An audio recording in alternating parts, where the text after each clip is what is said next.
విచిత్రం ఏంటంటే ఫలక్నామాలో ఉన్న ఈ కాళీ మందిర్ ఎంతమందికి తెలుసు? అసలు అక్కడ ప్రత్యేకత ఏంటి, అక్కడ ఏముంటుంది, ఆ కాళీ మందిర్ స్పెషల్ ఏంటి, స్పెషాలిటీగా ఇప్పుడు నేను ఎందుకు చెప్తున్నాను, ఈ వీడియో ఎందుకు పెడుతున్నాను అనేది ఒక క్వశ్చన్ మార్క్.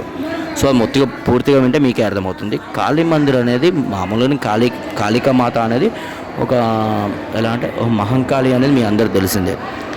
ఆవేశం కానీ లేదంటే కోపం కానీ కట్టలు తెంచుకుంటే ఎలా ఉంటుందో ఆ ఉగ్ర రూపంలో ఉండే అమ్మవారే మహంకాళి అమ్మవారు. ఇక్కడ కూడా అలాగే నిల్చొని చాలా ఉగ్ర రూపంగా చాలా చూడ్డానికి అద్భుతమైన విగ్రహం ఉంటుంది అక్కడ. సో అక్కడ స్పెషల్ ఏంటంటే ముడుపులు కట్టడం అండి. మెయిన్గా ఏంటంటే ముడుపులు కట్టడము.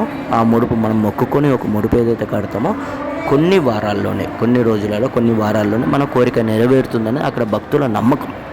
ఎలాంటి గట్టి నమ్మకం, మామూలు నమ్మకం కాదు అసలు. ఇంకా మేము కట్టేసినాం, మాకు టెన్షన్ లేదు, మా పని మేము చేసుకుంటూ వెళ్ళిపోతాం, 100% మా పని అవుతుంది, ఎందుకంటే అమ్మవారికి ముడుపు కట్టాం అని ఒక నమ్మకం. ఆ నమ్మకం అక్కడ అమ్మవారు కల్పించారు. ఎవరో క్రియేట్ చేసింది కాదు, ఇంకేదో కాదు, ఆటోమేటిక్గా అమ్మవారు క్రియేట్ చేశారు అక్కడ. చాలామంది కూడా వెళ్ళిపోయి జనాలు అయితే భయంకరంగా ఉంటారండి.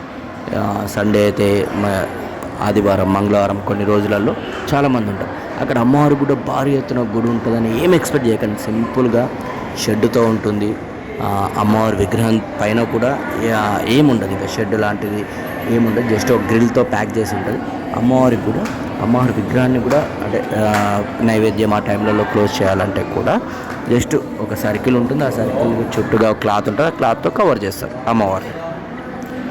అక్కడ ప్రత్యేకత ఏంటంటే చెప్పాను కదా, ముడుపులు. అక్కడ ముడుపు తీసుకొని అమ్మవారికి ముడుపు కట్టడము అది మెయిన్. ఇక్కడ కోళ్ళను బలించాలి అనుకున్నప్పుడు ఇక్కడ జస్ట్ సాగబెట్టి అమ్మవారిని ఇక్కడ మొక్కుకొని బయటికి వెళ్ళి కోస్తారు. ఇంకోటి ఏంటంటే ప్రతి అమ్మవారు అనేది మామూలుగా కొన్ని మైసమ్మ పోషమల కాడ కోళ్ళను కోస్తారు. బేసిక్గా కోళ్ళను మేకల్ని బలిస్తారు. సో మహంకాళి అంటే కూడా అలాగనే అంటారు. కానీ ఇక్కడ భారీ ఎత్తున అది ఉండదండి. ఇప్పుడు చాలా అమ్మవారు దగ్గర ఎట్లా ఉంటుందంటే ఇదే జంతు బలులు ఎక్కువ ఉంటాయి. కానీ ఇక్కడ జంతు బలి నిషేధమని కాదు, కానీ చాలా తక్కువ. ఎవరు పెద్దగా జంతు బలి గురించి ఆలోచించారు. చెప్పాను కదా ఇందాక, రూపు అలా ఉంటుంది, ఆలోచించరు. ఏమున్నా అమ్మవారికి ఆ ముడుపు తేవాలి, మనం మనస్ఫూర్తిగా మొక్కుకొని ఆ ముడుపు కట్టాలి. సో అక్కడ రెడ్ కనబడుతుంది, అదే ముడుపుది అనమాట. ఇవన్నీ ముడుపులు కట్టినాయి. ఇదంతా మీరు ఏదో డెకరేషన్ ఇంకోటి అనుకోకండి. జస్ట్ ఇవన్నీ ముడుపులు కట్టడం వల్లనే ఇలా తయారైంది. అదొక మర్రి చెట్టు, అక్కడ ముడుపులు కట్టడం వల్ల టోటల్గా చూస్తారుగా రెడ్ కలర్లో. అంటే నమ్మకం అర్థం చేసుకోండి. అంతమంది నమ్మకంగా కడుతున్నారంటే ఎంతో కొంత నిజం ఉండొచ్చు కదా అక్కడ. ఏది గుడ్డిగా నమ్మడానికి లేదు, ఏది మూఢనమ్మకంగా అనుకోవడానికి లేదు, ఏది కూడా మనం కొట్టేయడానికి లేదు. సో 100% ఎంతో కొంత వాస్తవం ఉంటుంది అందులో. సో అలా చాలామంది, నేను కొంతమంది భక్తుల్ని కూడా అడగడం జరిగింది అక్కడ.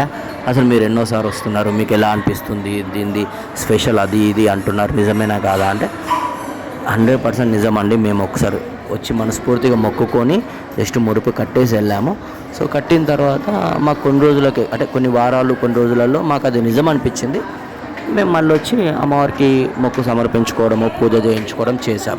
సో మాకు చాలా బాగా అనిపించింది. సో అందుకని మేము ప్రతిసారి ఇంకా మా పని అయిపోయింది కదా, మాకు కోరిక నెరవేరింది అని లైట్ తీసుకోవడానికి ప్రతిసారి వస్తున్నాం, మేము మొక్కుకుంటున్నాం, పోతున్నాం. మాకు అయితే చాలా బాగా అనిపించింది అమ్మవారు అనేసి. సో ఎక్కడ అంటే ఇది ఇప్పుడు చాలా చెప్పాను కదా, ఫలక్నామా ప్యాలెస్కి ముందే ఇప్పుడు డిఆర్డిఎల్ నుంచి వస్తున్నాం కదా, అంటే ఫలక్నామా నుంచి వస్తున్నాం ప్యాలెస్ నుంచి మధ్యలో ఉంటుంది కొత్త ఫ్లైఓవర్ అనేది. ఆ ఫ్లైఓవర్ కింద ఉంటుంది. కొంతమంది తెలియదు, నాకు కూడా ఆ మధ్య తెలిసింది. ఫలక్నామాలో కాళీ మందిర్ ఉంది, కాళీ మందిర్ స్పెషల్ ఇంత ఉంది, అమ్మవారికి మొక్కుకుంటే ఏదంటే అది జరుగుతుంది అనేది నేను ఇంతకుముందు విన్నాను తప్ప, అసలు వినడం కూడా ఆ మధ్య విన్నాను, నేను చూడలేదు టెంపుల్. సో తెలుసుకొని వెళ్ళాను. అక్కడ మాత్రం చాలా అద్భుతంగా ఉంది. అమ్మవారి శక్తులు అలాగే ఉన్నాయి. మా ఫ్రెండ్ కూడా ఇద్దరు ఫ్రెండ్స్ అనుకొని చేసుకున్నారు. 100% వాళ్ళకి అయింది. సో వాళ్ళే చెప్పారు, నేను ఇది అనుకున్నాను, నేను రోజుల నుంచి వెయిట్ చేస్తుంటే ఇప్పుడు అనుకున్నాను, అయింది, చాలా సంతోషము. అందుకని అక్కడ పోయి మొక్కుకుంటే మాత్రం 100% అవుతుందని ఒక నమ్మకం. సో అన్నట్టే వాళ్ళకు ఓకే సక్సెస్ అయింది. అంటే ఫస్ట్ మన ప్రయత్నం మనం చేయాలి, చేసిన తర్వాత దేవుని మీద భారం వేయాలి. కానీ ఏదైనా సరే గాలికి దీపం పెట్టి దేవుడా మొత్తం నువ్వే చూసుకో అనుకోవడం కూడా మన మూర్ఖత్వం. మన ప్రయత్నం మనం చేస్తూ దేవుణ్ణి మొక్కుకోవడం చాలా మంచితనం, అది మంచి పద్ధతి కూడా. అంతేగాని మొత్తం నువ్వే చూసుకోవాలి, ఇక నేను ముడుపు కట్టినా వచ్చి నేను కూర్చుంటా, పని చేయను, ఇటు పోను అటు పోను, మొత్తం నువ్వే చూడాలంటే అది ఎప్పటికైనా సాధ్యం కాదు 100%. సో మన ప్రయత్నం మనం చేస్తూ దేవుణ్ణి మొక్కుకోవాలి, అదొక నమ్మకం అండి అంతే.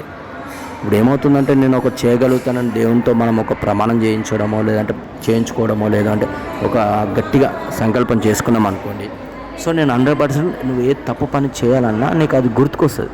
అరే నేను ఇట్లా అనుకున్నాగా, లేదు రైట్ రోడ్లో పోదాం, రైట్ వేలో పోదాం ఆలోచనలో ఉంటారు. కాబట్టి 100% మీరు అనుకున్న గోల్ కూడా రీచ్ అవుతారు. అది నేను అనేది. దేవుడే కదా అని అందరికీ దేవుళ్ళకి ముడుపులు కడితే ఏదో అద్భుతం జరుగుతుందని కాదు, మనకు నమ్మకం, ఆ నమ్మకం తగ్గట్టు దేవుడు కూడా మనకు ఎంతో కొంత కరుణిస్తాడు, బూస్టింగ్ ఇస్తాడు. అది మొత్తానికి ఏం లేని పెట్రోల్ లేని బండి ఉరుకు అంటే ఉరకదు కదా, పెట్రోల్ పోసి అప్పుడు ఇంత స్పీడ్ పోతుంది, దేవుడా నీ దయ నా మీద ఉండాలంటే ఇంకొద్ది స్పీడ్గా పోతావు, జాగ్రత్తగా పోతావు. ఎంత స్పీడ్ పోతున్నావు అనేది పక్కన పెడితే జాగ్రత్తగా పోతావు. ఇప్పుడు కుంభమేళ ఉన్నారు, చాలామంది పోయి కొంతమంది చనిపోవడం కూడా జరిగింది యాక్సిడెంట్ అయ్యి. సో వాళ్ళు పాపాలు చేసినట్టు కాదు కదా, అక్కడ పోతే నదిలో మునిగి వస్తే పాపాలన్నీ పోతాయి అంటారు. సో మన జాగ్రత్తలో మనం ఉన్న తర్వాత మిగతా ఆలోచించాలి. సో చూడండి, బాగుంటుంది టెంపుల్ అయితే అందంగా.